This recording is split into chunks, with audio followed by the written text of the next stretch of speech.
Greetings, travelers. Greetings, travelers. I see you are happy birthday, Mr. President. I like that. Yeah, well, I was trying to find something majorly appropriate, not because it's our actual president's birthday, but I Right. felt very Marilyn Monroe-y vibes as we walked into this particular show. Yeah, it's 4th of July. We're coming up on the 250th anniversary of America. And Marco, and so it's pretty cool. I mean, we all get drunk, we all shoot fireworks, high explosives. you And get drunk? no, I don't, but everybody else does. I watch everybody do this.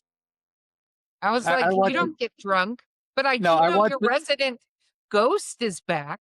Yeah, that was a new thing. We haven't seen him in a long while, but I always think it's cliche that the ghost hunters move into their house and suddenly they have a ghost, so they never have to leave their house for their internet content videos. But then it happened to me. We've got a weird thing. We just books randomly move from my carefully collated bookshelves. Well, you know me. I'm a book hoarder, and so they're just piled in random piles. But Well, occasionally they're they wind up. also like 3 rows deep. Yeah, and they occasionally wind up in front of Carrie's art room doorway. No idea why. And, I think it's hysterical because I recall you were like, "Yeah, no, we solved this problem," and then you came home from this last trip, and the ghost was like, "No, you didn't." yeah, well, we had, Val tell us, our good friend of the podcast, Val told us that he was wanting a specific book in her dream, so we bought it, and then it stopped. It did work for a little while, but I guess we just have one. It's just a fluke. It's not a pattern yet. And again, preternatural.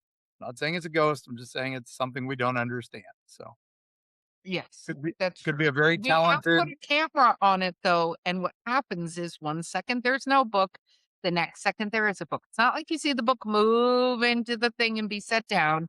It Mm, goes no book, book. So it's it bizarre. yeah, I actually realized that we do have some breaking news today. we have breaking news. So our friend of the podcast, Paige Lavoie, I know. How would we did we almost forget this? Paige Lavoie has a new book out. She wrote the I'm in Love with Mothman series, which everybody loves. Mothman, you Mm, can't keep them in stock when we're at the Mothman Festival. But she wrote another book, which is interesting because we had an entire show about the gentleman who played the monster in The Creature from the Black Lagoon, right? mm. And she wrote a romance novel called My Boyfriend's a Swamp Monster, and it's based in Florida and it's a rock star romance, actually, believe it or not. So, um, but what was very cool is as of today, she made the USA Today bestseller list. So Very nice. yeah, we'll put a link in the show notes. You guys should read My Boyfriend's a Swamp Monster. It's it's book one of three that are gonna be in the Meet Cute series, but we are super proud of her. So mad shout out to Paige for hitting the USA Today bestseller list. Big accomplishment. Well Yeah. done. Freaking awesome. Excited. So, love her to death. So, Yes. Anyway, alright, okay. So, I assume we're talking about the presidents. What are we talking about, Mark? we are talking about our founding fathers. We are gonna set the Wayback Machine for 1776 itself.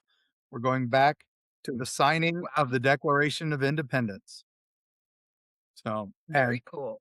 we're gonna go over some of the founding fathers and pretty much all the signers, the signatories of the Declaration of Independence and their general weirdness and things that just little facts about each one you probably don't know.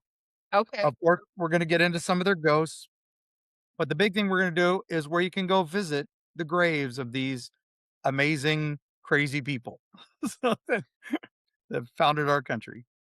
I love that so very much so. 1776, I know that Yeah. right now I'm not appropriately dressed, so I will obviously change attire when we go to the Wayback Machine. Yep. Hopefully there's enough snacks because it's 4th of July and I want some s'mores. You don't want, like, apple pie and hot dogs and hamburgers or Yes, but I also want s'mores. s'mores? Okay, sounds good. As long as Okay. we got some Hostess, Swiss rolls, I'm good. Alright, so although not really American, but I don't think the Swiss want them either. So, alright. Anyway, let's get to it. Enough preamble here. So, we gotta start with probably one of the biggest ones, Benjamin Franklin, okay? He Mhm. was the rock star of it all. He traveled the world to promote America, and he embraced it. He'd wear coonskin caps and fur robes to just show off America in the Parisian courts, just because he knew it would draw attention to him. But his big thing was every morning he had a very important bath he had to take. He took an air bath for his health. So he'd open a window and stand naked in front of it for an hour each morning. And yeah, he would either read or write, but he was letting the breeze clean him. So, Do I wanna go down the list of reasons none of that makes sense? But I will say they weren't frequently showering or bathing the way we do today. mhm, So, with that said, you kind of gotta go, maybe that's better? At least he was airing himself out, right? yeah, yeah, exactly. And he was a writer. He wrote furiously and often. He liked to write a lot of things. But some of his essays are a little interesting. He wrote one that people consider satirical, and it's called Fart Proudly. And he wrote it to the Royal Academy. He Okay. wanted them to find a way to make farts smell more pleasant because if you drink vinegar, he said, and you pee, it makes it smell like violets. So, and it does kind of change the aroma. So he's like, so obviously somebody should be able to figure out something we can eat or drink to make farts smell better. So Um, we're I, I know it was a long time ago, but I was just gonna say science. That's not how that works. but it to him it wasn't a joke. I don't think this was satirical. I think otherwise he would have just let it fall in a drawer. But I do believe I think he halfway meant it. Halfway meant it. He was I good at could see writing him sarcasm. 100% meaning it. It's just not gonna happen, but, I mean, you eat celery, your pee comes out smelling differently, so Yeah. who knows? Hmm. In another letter to a young friend, he said, if one must take a mistress, you should choose an older woman. And he had this immortal line from that just says, because in the dark, all cats are gray. I now have so much respect for this man that I Yep. previously did not necessarily have on this topic, but I was thinking for another reason, but anyway. Well, his other line was, and the practical benefit, they are so grateful. Wow. This man Uh, smashed through Europe like the Black Plague, man. He hit everybody everywhere. So, well, that's he it. has naked time in the morning. It's not Yep. shocking. He has all this experience, but now he did invent a musical instrument and it was made of spinning glass bowls and it produced this weird eerie ethereal tone and he called it the glass harmonica. So harmonica minus the H. And it was so haunting. A lot of people said it could cause madness or nervous disorders. And a couple people said it should never be played because it might wake the dead. Wow. But yeah, It was that bad. yeah, exactly. Exactly. Um, anyway, it is what it is. That's one of our founding fathers, one of our greatest and weirdest. I Wow. love a Renaissance man, who's just a little weird. And he experimented with electricity and lightning, of course. the famous myth. Well, like you do. not completely a myth. He did do that. So, all right, we got to go next to George Washington, our Okay. founding, our first president. Now the big myth about him was his wooden teeth, right? That's everybody knows that story. He did have dentures, but they were not wooden. Okay, I can't and a lot even of people say, imagine having wood in your mouth like that. Like, well, it's a little unsettling, and a lot of people are like, "Oh, it was 100% human teeth." Well, there were some, but his teeth were like this cocktail of hippopotamus ivory, walrus tusk, and some real human teeth. And sadly, they were probably purchased from his own enslaved workers. So he probably gave them funds. It looks like he did because we have some bills of sale for them. So I mean, and then the harsh part was that they were held together with metal springs, and it was so painful that it permanently altered the shape of his face, and it gave him that stern look all the time in all his paintings. So, wow. all right, I didn't so know that part, but I'm also like, where the hell did they get walrus and hippopotam? Like these yeah, not and don't get me wrong, nowadays you can fly over, you could, I guess, hunt if you decided to be idiotic about it and mhm, get this stuff. But this isn't something that was just laying about the place. yeah. It was just yeah. It's I don't know. We don't really know where he got it. We just it was documented that that's what it was. So and that's actually when we found them. That was part of it too. So, all right. Yikes. Now he had this, he was known to be just calm, cool, collected, but he had this temper that everybody talked about. It was, the anger of a calm man, right? So at the Battle of Monmouth, this General Charles Lee botched a retreat, and Washington, quote, erupted with a fury so volcanic. And then one soldier reported, till the leaves shook on the trees, and Lee turned as pale as a ghost. So our stoic Wow. General George Washington, yeah, he had a bit of a fire streak in him. Of course, he was a general. Yeah. Now, his death, he was terrified of being buried alive. He was not doing well. He was very sick for a long while. And on his deathbed, he made those around him promise to don't put his body in the family crypt for at least 3 days after he died. He wanted everybody to make sure he was completely gone and didn't come back. So, Well, we know that they started tying bells to what is it, the toes of people? Like, yeah. so So, that yeah, toes yeah. or fingers or something so that when they did bury them alive, because that happened, right? Yeah. Um, they would be notified that, "Oh, wait a minute, you buried them alive. You need to get them out." Yeah, So and that's where we get the term dead ringer from, was, ringing that didn't know bell. that. Uh, Oh, wow.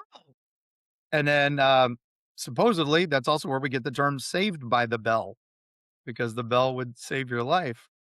Oh my gosh. Yeah, And no, then that hmm, last but go not least, the guys who sat in the graveyard all night listening for bells, they were paid to do that. It's the term graveyard shift. So, wow. yeah. Like, I feel like, this has become way more educational than I thought it was going to be, honestly. Um, I think that's amazing, though, because that is, like, a legitimate fear people I mean, it's one of the Mhm. top legitimate fears is being buried alive, right? Yeah, yeah. So Especially happened a lot back then, so we discussed quite a few that were brought back and then passed away. There's a yeah. couple there's the one in St. Augustine, very famous, that, the girl hit her head on the way because they carry her on a chair into the graveyard, and it hit her on the head, and she started bleeding. So they're like, "Oh, she's still alive." Um, and then a few months later, she passed away again, and this time her husband was like, "All right, now dodge that tree branch, guys. Let's get her in." Another stories. Geez, Funny. we're digressing on all this. All right, back to our founding fathers. Yes. Thomas Jefferson. Okay. Um, now we know about all his crazy inventions at Monticello. I mean, you may not know him, but he did some really amazing things. And of course, he wrote the a lot of things, our Constitution, Declaration. He had the big hand in them all. And now he was obsessed with mammoths and believed they still roamed the American West. So Okay. he was also convinced the giant sloths were still around. Well, And s he may have been accurate on that one, but continue. okay, okay, but he filled the White House with mammoth bones and fossils, and he Okay. basically turned the White House into a paleontological museum. It's, Oh, wow. filled it with dinosaur bones, mammoth bones, all that. So, Well, he you know fun what's interesting is that I mean, I've been to the La Brea Tar Pits, which is definitely look, I'm throwing a travel destination. hey, look at that. La There you Brea go. Tar Pits. And, one of the things that you discover when you go to the La Brea Tar Pits, they have an entire, like I mean, it was an archaeological dig because it's Mhm. literally tar pits. It's Yeah, pits still of active, bubbling, molten tar, right? yeah. And it smells terrible, by the way. I forgot how bad it smelled until I Oh, went yeah. there again. It's an adult. But one of the things you realize is one of the main creatures that got caught in the tar pits were sloths, Yeah. giant sloths that was and they were around for a really, really long time. So, I'm not saying they're still around exactly at that point because maybe not, but it wouldn't surprise me that there's still some less, uh, ecologically founded creatures at that point, you know, It's possible. relatives. I'm not a I don't know about them, but, it's pretty cool. I do like fighting them in Fallout 76. But Yeah, no, they're when you look, because they got a recreation based on bones and, like, mhm, when we see sloths now and we're like, "Oh, look how cute they are. Look, pick them up." Like, no. Like, yeah, bigger than, like, grizzly bears. These were not tiny little, like, "Cute, look, it's hanging mhm, from a tree." These things were like, "I'm gonna knock down the tree." and we've So, seen eh sloths in captivity where their talons have been a little trimmed. They, yeah, the mega sloths were pretty big, so they alright, were huge, and I'm just gonna throw this out as another fun fact. They are have genetically recreated the mammoth, very yeah, Jurassic Park-like. They brought that and the Arctic wolf, so eventually we're going to be eaten by dinosaurs, is my theory. Let's continue. alright. Well, Jefferson literally took a razor to the Bible. He, meticulously cut out all the supernatural elements from a Bible, miracles, resurrections, divinity, and he pasted the remaining moral teachings together, and he created the life and morals of Jesus of Nazareth. And it was basically his own personal miracle-free Bible. Okay. And so, just a neat little thing he did. But he also had a beloved mockingbird. Now, this creature he would let fly freely throughout his study. He trained it to perch on his shoulder. He would hand feed it morsels of food, and sometimes he would feed it from his mouth to their mouth. Yeah. Um, and he had a great name for it. Okay, I just have to throw out that pet owners that think this is cute, it's not cute, It's it's not cute. gross. It's gross. Yeah. But Okay, it what is the name of the mockingbird? Dick. So he let Dick into his mouth. Yes, he kissed Dick on the mouth. So, Thomas Jefferson there, ladies and gentlemen. So, I wonder if its name was Richard and he just shortened it. who knows? Alright, now one of my favorites from history is, John Adams.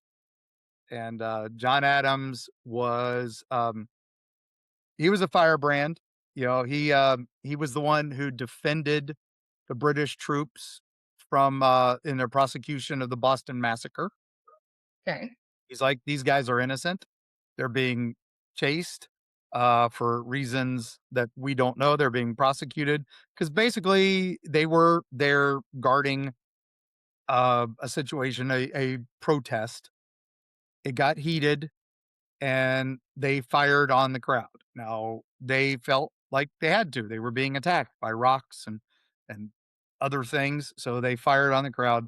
And everybody's like, "No, no, no! They just fired on the crowd willy nilly." And Adams saved them. So, and then later on went to hate the British. So, he's very good with frenemies, right? But he also had no filter in all his writings. He called Alexander Hamilton the bastard brat of a Scottish peddler.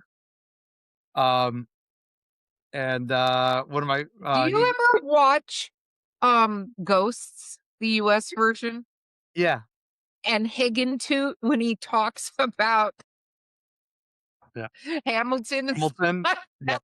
It just it kind of reminds me of that, sorry. yeah, yeah. No worries. No, but so Thomas Jefferson and him had often on again. They hated each other. They loved each other. They hated each other. They loved each other.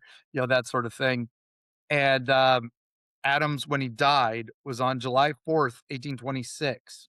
It was the 50th anniversary of the Declaration of Independence. And his last words were, Thomas Jefferson survives. But he was wrong. Thomas Jefferson had died 5 hours earlier on the same day. Oh my goodness. Yeah. Wow. So, now Adams had a dog. Now, the founders all had a lot of dogs. Most of them were, one of my favorites was named Drunkard. One was named Sweet Lips. These great names for dogs. Adams had a dog that his wife Abigail was not always a fan of this pet's behavior, and the name kind of paints a picture of him. The dog's name was Satan. Wow. That's actually really bold for back then. Yeah, very bold for back then. And then Abigail was always when he was running through things and like Adams was having a meeting, she would have to say, Satan, get over here. Heal, Satan. Heal Satan, heal. Okay.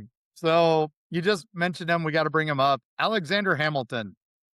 So before he was a musical, he was very hot-headed. We know this. And this was a family trait. He passed it on because his eldest son, Philip, he was so upset somebody was talking bad about his father that he challenged the man to a duel in 1801, and he was killed in that duel. That was his Wow. eldest son, Philip. Now, 3 years later, Alexander meets Aaron Burr on the same dueling grounds in Weehawken, and he used the same pistols. He used the same pistols, and we know what happened. He lost that one too. So his son and him, same field, 3 years apart, both die in a duel. So same pistol. It's horrible Yeah. statistics. Yeah. So Hot-headed and unable to shoot well. yes, exactly. You think you'd change the guns at least or something, but so he got involved in this big political scandal. This was, one of the big things in the musical and the book that it's based on did really well was he was basically financial corruption was the charge. And to prove that he didn't do it, to clear his name from that because he didn't want all the other stuff he had done for the government and the national treasury and all that. So he published a 95-page pamphlet in excruciating detail to his extramarital affair with Maria Rones. So, Wow. yeah, he publicly chose to destroy his own reputation as a husband to save his reputation as a statesman. And that's like, political cell phone, right? I did this. I'm sorry.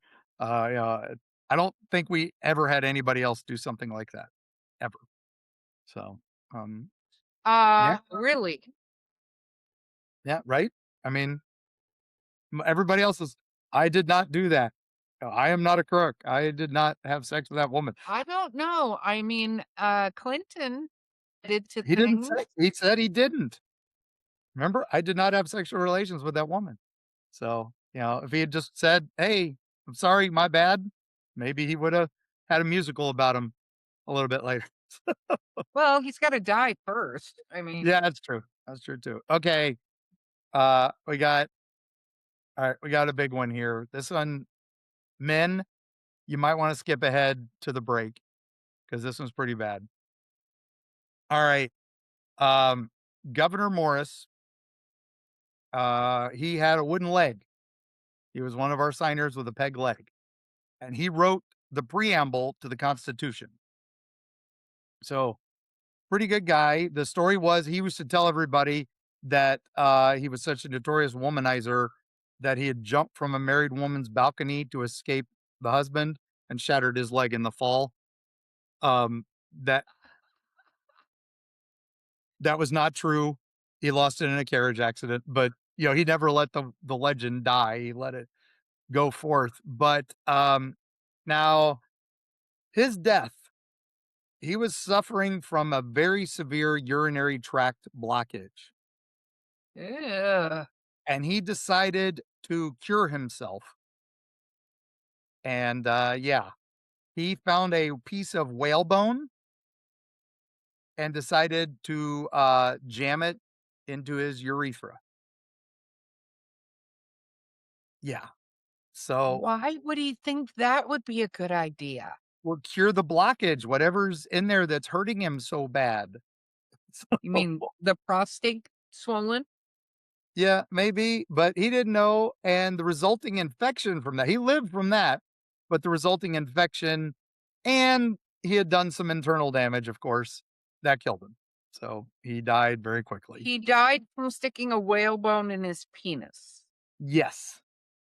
So, as you Wow. do, as I you do. think that should have been on his tombstone. I By whalebone in the Yeah, it's penis. definitely not something commonly told about our founding fathers. So, No, no, yeah, I had no idea. yeah, yeah, lots of fun. So, all right, we're gonna take a quick break. I'm taking a little early because we still got a lot to get through, and my throat is parched. So, we'll be right back after the break. Okay. I was gonna say you have all these very cool images, Mark, and you hadn't pulled one up yet. So Yeah, I've been thinking about it. So, yeah, here's all the signatories. okay. You'll note George Washington not on there because he wasn't a member of Congress yet. Although he was one of the first to read it and pronounce it for his troops. And then there's I a will picture. give John Hancock the most perfectly legible. I mean, Yeah. I feel Oh, like well, he was perfect at doing his and everybody else was like drunk. I don't know. we'll talk about him in a minute. There's the famous painting of it. Um, and then of course, there they all are as signatories of the document. We'll get back to all that. So, Okay. all right. So now, we're gonna talk Yeah. about, before we get to John Hancock, we'll talk about Thomas Paine.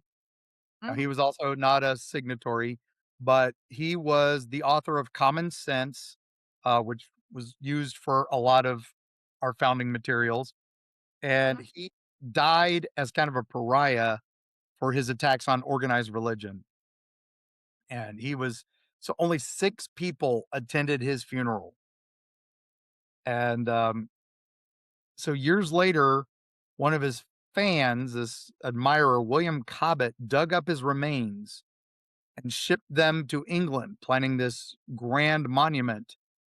But while they were shipping, Cobbett died, and Paine's bones were scattered, lost to history. Nobody knows where they are. His skull is apparently ended up as a curio in somebody's collection, but the rest just gone. No one really knows what happened to him. So, one of our founding fathers, what a ignominious end. So, Oh, wow. okay. So Hancock, you're right. His signature was a flex. He said he wanted his name so large on the Declaration that he wanted King George to read it without spectacles. So, he's like, "Come get me, bro." So, and, now he, once showed this guy liked to be a showman, though. That's that was not part of it. He once showed up at the Massachusetts Provincial Congress wearing a scarlet velvet coat with ruffles, which was way out of fashion at the time, and a cavalry sword. So he was ready to fight a duel and attend the opera while he was at Congress. Wow. Yep. So his funeral, though, when he died, was so massive that it caused a citywide gridlock in Boston, and thousands jammed the streets. And the procession was so long that people complained it blocked all commerce in the city for a day. Well, he was We've had a few. popular, it sounds like. Yeah, it was definitely popular at his home. So, okay, up next is one you should like, Sam Adams, Yes. Samuel Adams. Okay, now he was so bad with money that he lived off his family's charity, and his political friends said he's the guy who never pays his rent. Okay. Um, and also that now he was one that also during the Boston Massacre said all the soldiers should be acquitted, and he was just like save them. There was not real. This was not a big thing. Now, um, despite his famous beer brand, he was not a brewer. But he Okay. did inherit a malt house. So he was the guy who got the malt for beer, and he Oh, sold a lot of malt and more malt, more malt. So he didn't, it's like the guy who sells the wheat versus the guy who bakes the bread. yeah. He sold the malt. He didn't make the beer. So, but he did get a reputation associated with beer. Now he held all of his meetings to promote the rebellion and help with the rebellion in taverns because he knew all the tavern owners, and that's where he could have the gatherings. So, I love that. yeah, and, yeah, so there you go. Um, he also apparently dressed really poorly all the time, so people would talk about him like that, but, whatever. Good guy. Sam Adams, he was. Sounds like a very relaxed dude. Yep. Okay, so here's another one. Elbridge Gerry, okay? I don't even Jerry know that name. I all probably right. should, but I don't know that name. Now, he was so suspicious of his political enemies, he would never travel anywhere without an armed guard. He would later become a vice president, and he was one of the few vice presidents to die while serving. He collapsed on his way to work, but he redesigned his voting district in a bill that shaped it so bizarrely that the newspaper said it looked like a salamander. And Wow. so this is where we get the term gerrymander, gerrymandering for when we Oh, redo districts. wow. I So had no look at all this stuff I'm learning. you're learning all this stuff. This is stuff you don't learn in history class, right? I mean, I'll Yeah. get to the spooky stuff, gang. I promise. All right. So, No, uh, but this is just weird crap. weird stuff, right? And a little just cool history. So, Roger Sherman, he is the only man to sign all four of the founding documents. He signed the Declaration, he signed the Articles of Confederation, he signed the Constitution, and he signed the Continental Association. And he basically signed America into existence four times. So Very now cool. he was said to have zero charisma. He was awkward, famously. John Adams, like I said, liked to call everybody by the names. He said he had a face like a pumpkin. Um, yeah. Others said he was grave, silent, unpolished, and now his big thing, Sherman argued, the best way to keep politicians honest was to pay them just enough to live, but not enough to enjoy life. I I mean, I I think really that's like. actually pretty accurate. Yep, I agree. That's why I like Roger Sherman. I think he's pretty good. Okay, Yeah. John Witherspoon. Now this is another one I really liked. Um, he was a president of Princeton, so he Mhm. taught a lot of future people, including Aaron Burr. Yes, Oh, that Aaron wow. Burr. Yeah, speaking of Alexander Hamilton. But he believed so strongly in literal demonic forces that he would preach sermons warning that Satan was actively trying to undermine the revolution. And even talked about taking up swords against the demons that he knew were out there. How did that go for him? Yeah, he lived a long time, and he had in Princeton, he was famous. He had preserved eyeballs in a jar in his study for teaching anatomy. And he would just tell his students he's keeping his eye on them. So, That's a little yeah, clever. I'll give him that's that. a little clever. I like that. Okay, so Francis Hopkinson. Okay, he claimed that he designed the first American flag. We don't know if he really did, but he billed Congress, and what he asked for was a quarter cask of public wine. That was his cost for making the flag. I thought isn't that normally attributed to George Washington's wife? Betsy Ross made the Bessie Ross. Yeah, sorry, Betsy Betsy Ross Ross. made Yeah. the continental one, but yeah, he may have made that first one way back. We don't really know who made that, so maybe he did. He was famous. He was like the Weird Al, the political Weird Al of his day. He wrote satirical songs, usually mocking British officials. Um, and he wrote one about a naval officer whose ship sank because he was too drunk to command it. So yeah, it's a pretty good song. So now he also loved practical jokes. He would rig chairs to collapse in Congress when people would sit down on them. He would also write fake love letters to other members of Congress from secret admirers and stuff just to fluster them. I enjoy this about him very much. Yeah.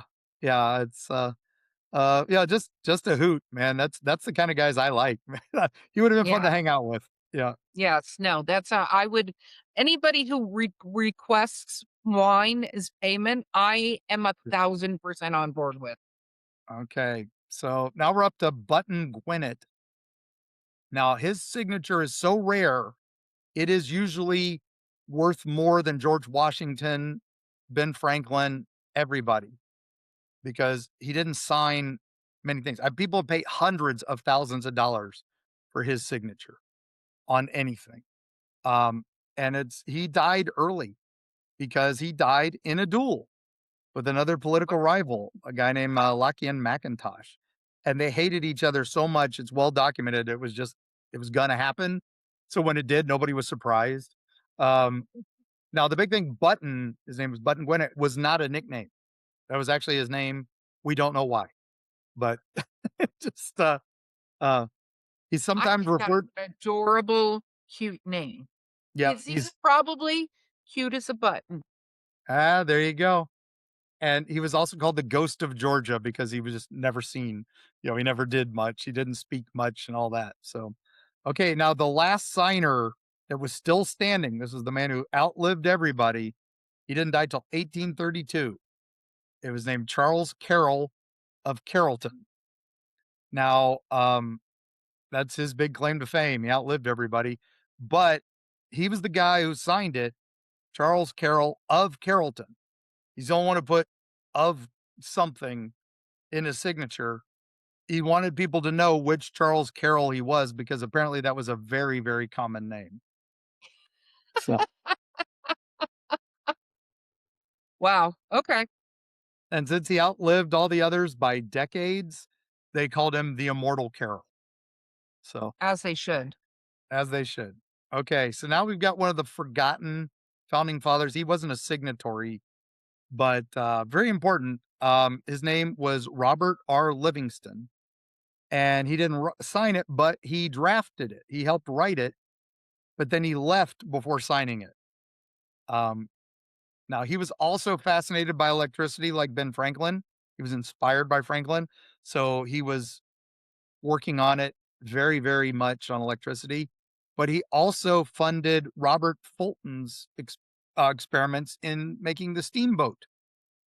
Oh, wow. So this guy's kind of like the shadow of the founding fathers, right? Nobody really knows him, but he did pretty Mr. good. Livingston, I presume. What is the Yeah, name? What is that line? yeah, Dr. Livingston, I presume. That's from Yeah, see? yeah, Look, I like yeah, it. yeah. All right, so all right, let's blitz through some of these. So now we're gonna go like in the contingents. So first was the New England crew. So you had Josiah Bartlett from New Hampshire. He was the first to cast the vote for independence on July 2nd. He was a physician who practically invented the term field treating with illnesses, and he was really helping the Peruvian bank with was it quinine, and but loyalists burned down his home, but he still showed up to sign the independence document. So that's pretty good. Wow. William Whipple, also of New Hampshire, he was a sea captain who became a brigadier general. He was pretty famous. He commanded a brigade at the Battle of Saratoga. But yeah, he personally led the charge that captured a British general supply wagons, and he had started as a cargo hauler. So pretty cool guy. That's neat. Yeah, Matthew Thornton, also from New Hampshire. He was one of the latecomers. He was elected to Congress after the debate for independence was over. He didn't even arrive in Philadelphia until November of 1776. But did that stop him? No.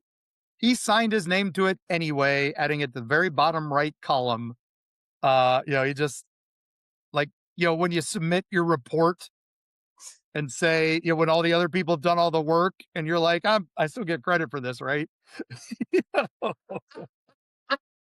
um, okay, Robert Treat Paine of Massachusetts. He was a minister, but supposed to be, and then he became a lawyer. And he was the prosecutor of the Boston Massacre trial. He was up against John Adams and Thomas Oh, Paine wow. defending him. So he was prosecuting them. But he also, the famous thing was is he actually got his name confused with Thomas Paine so much. That was probably his most famous thing. So he hated that. He hated that. So Oliver Walcott from Connecticut, he was so sick during the summer of 1776 he couldn't make it to the signing. So he signed months later. When he wasn't bedridden, he was a general in the militia, and he led troops at the defense of New York City. Um, Oh, you know, wow. William Williams of Connecticut also arrived too late to vote, but he still signed the formal copy. He was a merchant in town, and then he replaced Oliver Walcott when Walcott got sick. So he was Uh-huh. like the substitute teacher for the Continental Congress, kind of, I guess, if we're gonna keep Mhm. doing those. Okay, so now we're going to the middle colonies. So New York, right? William Floyd, he turned his Long Island home into a stable for British horses, but then he had to flee with his family when his property was completely destroyed. And that's when he signed the declaration because he knew he was going to be a target. And he's like, F it, I'm going to do this. Um, Francis Lewis from New York, he was the British. Yeah, they weren't just content with destroying his party. They went after his family. They Oh, captured his wife. wow. They captured his wife, imprisoned her. His home was looted. His wife was just held in prison, and he signed the documents saying, "You know what? They're already hitting me. They can retaliate more," and they did. I love that. Um, Lewis Morris, he had to wait for approval from New York's provincial assembly before he could sign, and his half brother warned him of the consequences, and he is the big famous quote, "Damn the consequences." I And, love that. when the British came, they burned his estate. So and, Philip Livingston was known as the Prince of New York because he has wealth, he had status, he had everything, and he was the powerful Livingston family was huge, and he put his entire fortune and social standing on the line, signed it anyway. So, amazing guy. Very cool. So, New Jersey, Richard Stockton, he was the first person from New Jersey to sign, but he paid a cost for that. He was captured by the British, thrown in a very brutal prison, and treated so harshly that his health was permanently destroyed. Um, he was the only signer to recant his support for independence to secure his release. And then he said he felt bad about it the rest of his days that he shouldn't have done that. So, but No you know, takey backsies, my friend. yeah. John Witherspoon was the only active clergyman to sign the Declaration. He was a Scottish immigrant and the president of the College of New Jersey, which is now Princeton. And we talked about him. He had the eyeballs. So, and then, Yeah.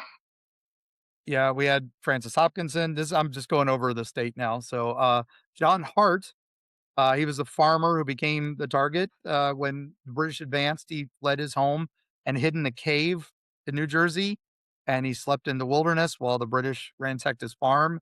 He was one of the oldest signers, and just gave up everything for that. So, and Abraham Clark signed the Declaration knowing that his two sons were already fighting the war. And the British captured them and threw them in the prison ship Jersey. And Clark refused to negotiate for their release. He's saying that, he's sacrificing his sons for the cause of liberty. So, boom. Wow. That's that's a lot. Yeah. Okay. Pennsylvania. Robert Morris, he was the financer of the revolution. He used personal credit and wealth to keep the Continental Army supplied, but he didn't sign the Declaration for weeks after it was adopted because he was still hoping for reconciliation with Britain. He did overextend himself. His finances were collapsed, and he ended up in debtor's prison. So, Oh, well, that's not good. no, yeah. Benjamin Rush was one of the signers. He's a brilliant physician. He is also the founder of American psychiatry. Wow. Even he did have bloodletting and purging in there, though. Um, he married Not a Julia good look. Stockton. Not a good luck. He married Julia Stockton, the daughter of fellow signer Richard Stockton, and he stayed in Philadelphia to treat the sick during the yellow fever epidemic during the war. Oh, So wow. That's very cool. very cool. John Morton cast the deciding vote that swung Pennsylvania in favor of independence. He was the first signer to die, died of tuberculosis in 1777. Um, and he was Swedish and Finnish descent, very different from all the Britain born founders for the most part. So, um, now George Clymer, he was one of the only six men to sign both the Declaration and the Constitution. Merchant who stayed in Philadelphia to help manage the whole war effort after Congress fled. Um, one of the most respectable guys. He was a financier as well. James Smith was a lawyer who signed the Declaration, and he was the one who rode with the printed copy to York to read it aloud on the town square. And according to everybody, he was a wit and eccentric, but I can't find much on him. I like guys who are wits and eccentrics. Me too. Me too. um, okay, George Taylor, Irish immigrant who started his life as an indentured servant, and he worked in iron works, and he became an iron master, and then became wealthy, and became a signer of the Declaration. Okay. He was too late to vote for independence, but he signed. So, um, James Wilson was another Scottish immigrant, amazing legal scholar, another one of those six men who signed both. He was also one of the original justices appointed to the Supreme Court by this guy named George Washington. That So, is pretty badass. yeah, George Ross, mostly remembered today for his famous nephew's wife, Betsy Ross, who may have made the first American flag. But he was a patriot in his own right. He was one of the signed the Declaration, and he was a colonel in the Continental Army. So, All right, getting down to it here. The South, Caesar Rodney, the guy who made it happen. Delaware's delegation was split. Rodney was the deciding vote. He was suffering asthma and cancer, but he knew his vote was needed. So he rode 80 miles through a thunderstorm from Dover to Philadelphia just in time to cast the tie breaking vote for independence. Oh my goodness, that's Yeah. amazing. Yeah. George Reed, he voted against independence, forcing Rodney's famous ride because Reed was a conservative who did not want to break with Britain, but he did eventually sign the document for the sake of unity. And so and he was also the guy who ratified Delaware's constitution. So, um, yeah, Thomas McKean was the one who sent for Rodney, and he was actually absent on August 2nd, but signed the declaration at a later date. And he was the last one of we talked about him, one of the last signers to die. Um, Yeah. Samuel Chase was known as Bacon Face because he had a ruddy complexion, but I like that. Wow. He was the only Catholic amongst the signers, and again, Supreme Court justice. But he was impeached, but then he was acquitted for his political bias. And he was the last Maryland signer to die. William Pace went on to become the governor of Maryland. Um, and then Thomas Stone, he was just one of the signers and helped draft the Articles of Confederation. His wife passed away, and people say he died of a broken heart. Um, Mhm. so we got a couple more states to go, but I'm just going to skip ahead. I'm not. I hate to miss some of these guys, but otherwise we're going to go way over. Um, Yeah, um, people want the creepy stuff, Mark, so I give know 'em exactly. stuff. I just a couple things. Richard Henry Lee was the man who actually made the motion for independence on June 7th. So his that was what started this whole thing. And Benjamin Harrison, he was the father of President William Henry Harrison, Oh, and wow. grandfather of Benjamin Harrison. So big names. Just a couple more real quick. The youngest signer was Edward Rutledge. He was 26, and he initially opposed independence, but signed to ensure South Carolina, and he would eventually become the governor of South Carolina. Oh, And wow. Thomas Lynch Jr., also from South Carolina, was only 27, and they were the only father-son duo. His father and him signed together, and he died at 30. So he was one of the youngest to die. And Lyman Hall was one of Georgia's three signers, and he was a passionate advocate for independence and a good friend with George Walton, one of the other signers, who was taken prisoner, but was by the British, was released in a prisoner exchange. But they both served on duels and won. So you can win duels. Oh, All that's good right. to know. All Just right. not if you are Yeah. okay. So Yep. the ghosts. Benjamin Franklin, his statue in Philadelphia. People claim his statue steps off its pedestal at night and walks around the courtyard. And some people say, though, his ghost at his home dances and rummages through old books because Okay. Franklin would be a nerd even in death. Uh, I don't know what else to say about that. Um, George Washington's ghost is in Mount Vernon in Virginia, despite where all the places say his ghost is. It would make sense that Mount Vernon would be. And people say they see this man really tall in colonial attire walking, especially near his old bedroom. And I wonder if he heads to his grave to see if he's buried properly there. Um, I am firmly convinced he's just doing his naked time. Yeah. Now, year of the horse, we have to tie a horse in. Washington's Okay. beloved horse was named Nelson, and Nelson was, with him his whole life. And supposedly that ghost horse is seen on Mount Vernon property. So, kind of a Oh. cool thing. Thomas Jefferson played music obsessively, especially the violin and Monticello, his beautiful mansion in Virginia. Mhm. Sometimes they see this shadowy figure and hear a violin music. when he's around. And during renovations, people heard this humming and violin music to the old entrance hall where he used to keep his mammoth bone. Um, I'm wondering if they hear a mockingbird named Dick. You flying around. That would be amazing. Yeah, John Adams is supposedly in Peacefield in Quincy, Massachusetts, where he's seen just walking around. And again, I would love to hope his dog Satan is hanging around and growling at people. That would be great. Um, of course, Hamilton's ghost is supposedly in Waukegan, where his duel was.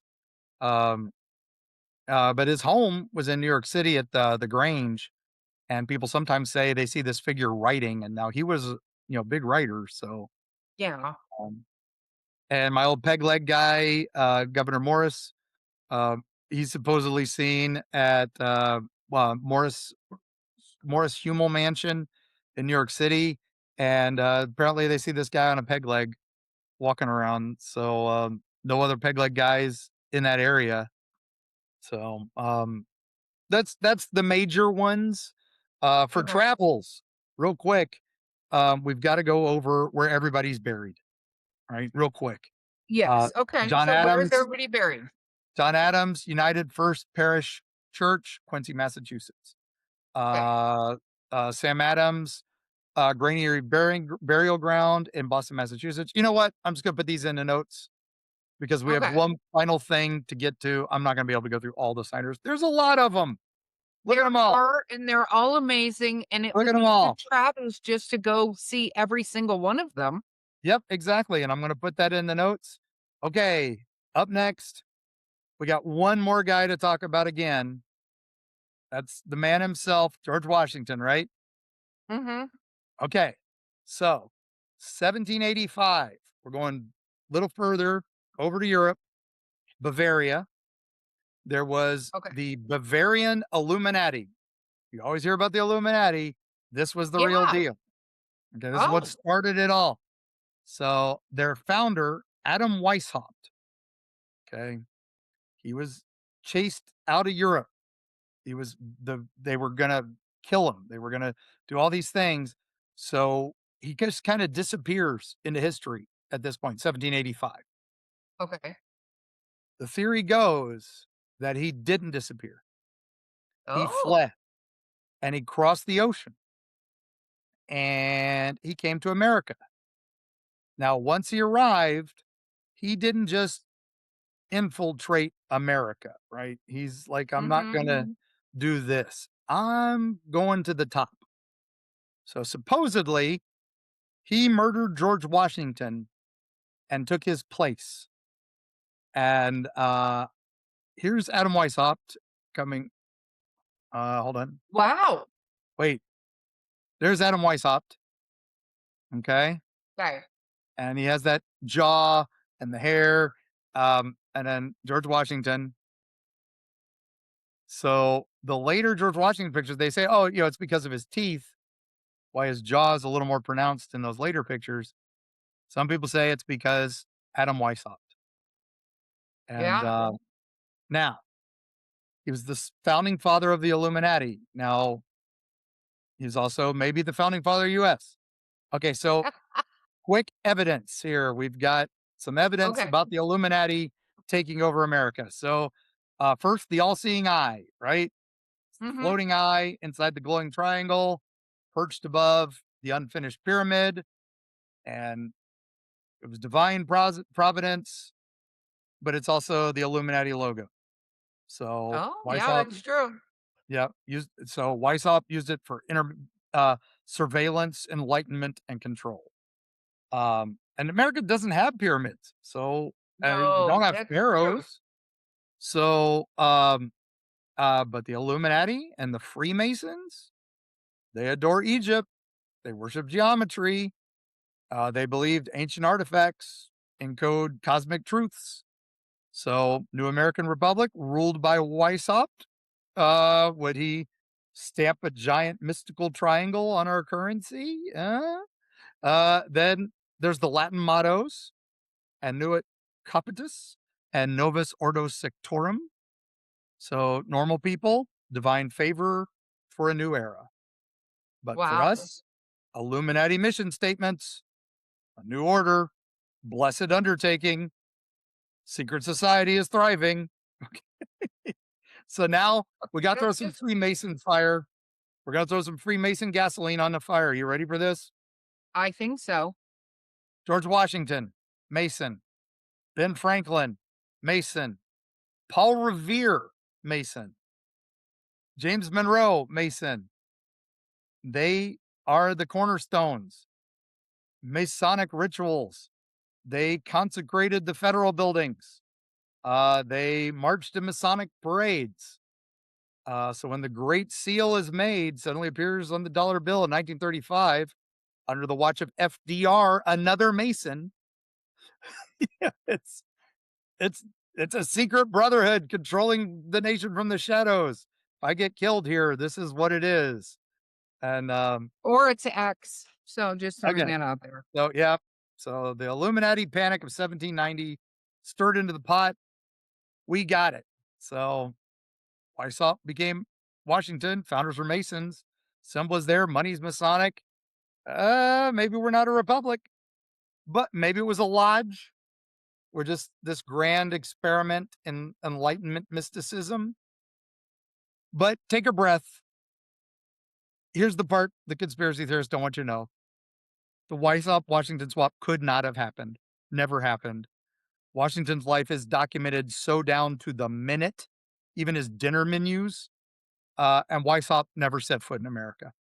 We know he died in Europe. The Eye of Providence, the pyramid, that was actually a Christian symbol long before the Freemasons ever touched it. Uh, the pyramid, it was artists who like classical imagery. They thought it was important, and it's those Latin mottos. They're straight out of Enlightenment Latin textbooks that the founding fathers were focused on. And some were Masons, but not the majority, not a shadow government. Okay. They just joined in. There were lots of clubs back then and fraternal clubs. It's like signing up to a Facebook account group, oh, but with powdered wigs. And the Great Seal and the dollar bill, 1935, not a ritual. It's just a choice by the Treasury Department. Henry Wallace, who was head of the Treasury Department at the time, liked the symbolism. And he liked it's kind of like some people like Funkos. Right? All right. So yeah, there's no patterns there. It's just dramatic. It's pareidolia, faces in the fire. We're seeing things that aren't there. And yeah, that's our travels. I will put the list of all the burial sites. I thought I'd have a few more minutes, but it's a lot. Well, you talked a lot, Mark. I kept my comments to a dull roar. I hope you noticed that I because was very you were impressed. taking us down a Muncy rabbit hole of epic proportions. Yeah. Yeah, I couldn't help it. There's so much to talk about when I got into this, and I'm like, "Oh, I'll just do the ghosts." And then I'm like, "Oh, but they're so cool. I gotta talk a little bit about this. I gotta talk about that." And then next thing you know, I'm 30 pages deep. I'm like, "Oh, this is my next book." I was gonna say, oh, speaking of the book, we should that should be to our final editor here soon. Yeah, probably end of the week, definitely end of next week. So it's, exciting, exciting. Oh my gosh, check out eerietravels.com for when the pre-orders are up. Trust us, it's coming. So, Oh, yes, absolutely. And because we love our travelers, we are going to have these books at all of the events coming up soon in yeah. advance of their published date. So it's Yeah, exciting. Anyway, it's a lot coming. It's a lot coming, gang. yes. So, man, it's a lot of fun looking into this. I really enjoyed the Civil War stuff last week. I hope you're all enjoying this historical jaunts. I promise next one will be a lot more ghosts. I promise. Well, I think we're due a listener tale soon too. So Oh yeah, we'll have that to too. see. That's definitely coming. And we've got because you guys are sending them in. Keep sending them. Mark at eerietravels.com, info at eerietravels.com, or go to eerietravels.com and submit through the website. We like them all. So we read them all. So we Yes. appreciate that. And yeah, Erica, any last words before we wrap it up? I would just want to say I learned a ton of crap that I didn't know. And now my trivia database has expanded. So I Mm, cannot wait to be asked questions yeah. around whale bones. Whalebones. Yes, yes. And a mockingbird named Dick. So Yeah. all right. So, gang, thank you so much. As always, thanks to our patrons. We love y'all. Throw a buck in the well, and we appreciate it. Every one of you. And prizes if you put in more. So, the links in the show notes. And when you're out traveling those wonderful streets of Williamsburg and you're having your backyard barbecue and you're watching the fireworks, remember this country was founded by a bunch of crazy men with really bad habits that are just as messed up and freaky as we are, from farting proudly and standing naked in the windows to putting whale bones in places you shouldn't, and fighting duels with people you shouldn't, and just signing a bunch of papers when you were there or when you weren't, but it just meant that much to you. And happy birthday, America. We'll see you on the other side.